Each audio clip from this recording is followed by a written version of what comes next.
Halo semuanya, perkenalkan nama saya Melinda Turara, NIM channel 122117 dari kelas Manajemen D angkatan 22.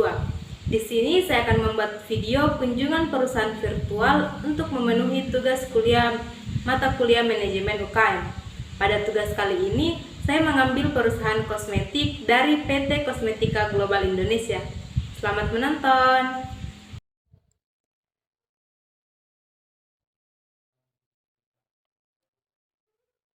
PT Kosmetika Global Indonesia merupakan perusahaan manufaktur yang berdiri sejak tahun 2018. PT Kosme bergerak di bidang maklon kosmetik yang telah melahirkan ratusan brand kostumer. Dibentuk dan dikembangkan oleh tenaga ahli yang berpengalaman dan didukung dengan karyawan-karyawan muda dengan semangat tinggi yang inovatif. PT Kosme terus berkembang dan tumbuh dengan produk-produk andalan yang berkualitas dan didukung dengan layanan premium untuk customer-nya.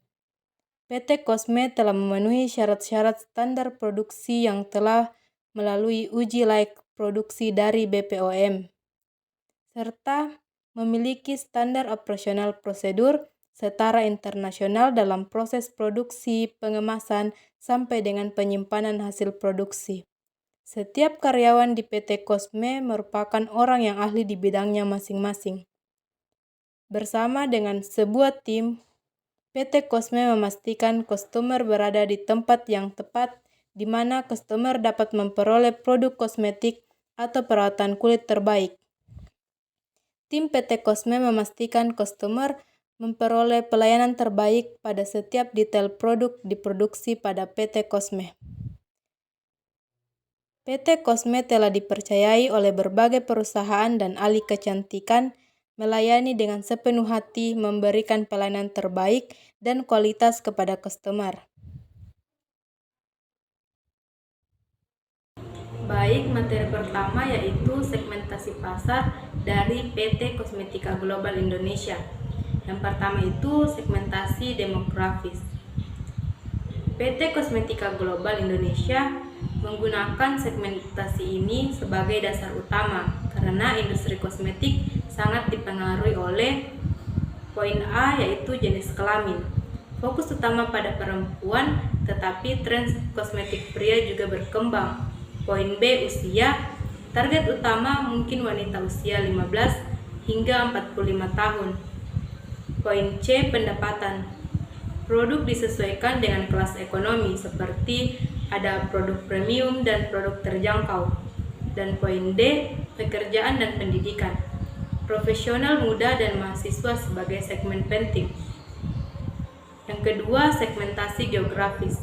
Yang pertama A, wilayah pemasaran. Nasional mencakup kota besar seperti Jakarta, Surabaya, Medan, dan wilayah-wilayah berkembang. Poin B, urban versus rural.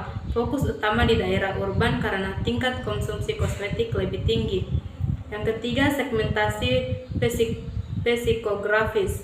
Poin A, berdasarkan gaya hidup dan kepribadian. Wanita yang modis, peduli penampilan, dan aktif di media sosial, dan juga gaya hidup natural dan organik, tertarik pada produk berbahan alami. Dan terakhir, konsumen yang mengikuti tren kecantikan, K-beauty dan clean beauty.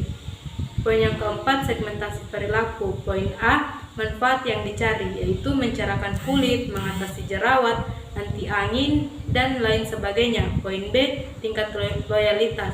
PT Kosmetika bisa sebagai segmen menjadi pelanggan setia versus pengguna baru.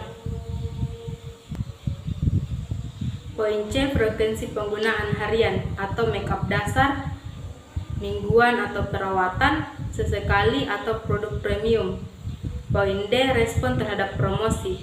Pembeli yang responsif terhadap diskon, bundling, endorsement artis atau influencer. Materi yang kedua yaitu menentukan kebutuhan dan keinginan pelanggan. Ini adalah aspek penting dalam strategi pemasaran perusahaan, termasuk PT Kosmetika Global Indonesia. Berikut adalah langkah-langkah dan pendekatan yang bisa digunakan oleh PT Kosmetika Global Indonesia untuk memahami kebutuhan dan keinginan pelanggan mereka secara efektif. Yang pertama itu melakukan riset pasar. Poin A, survei dan kuesioner, mengirimkan survei kepada pelanggan yang sudah ada dan calon pelanggan untuk mengetahui preferensi mereka terkait produk kecantikan seperti jenis kulit, warna kulit, bahan yang dihindari, dan lain-lain.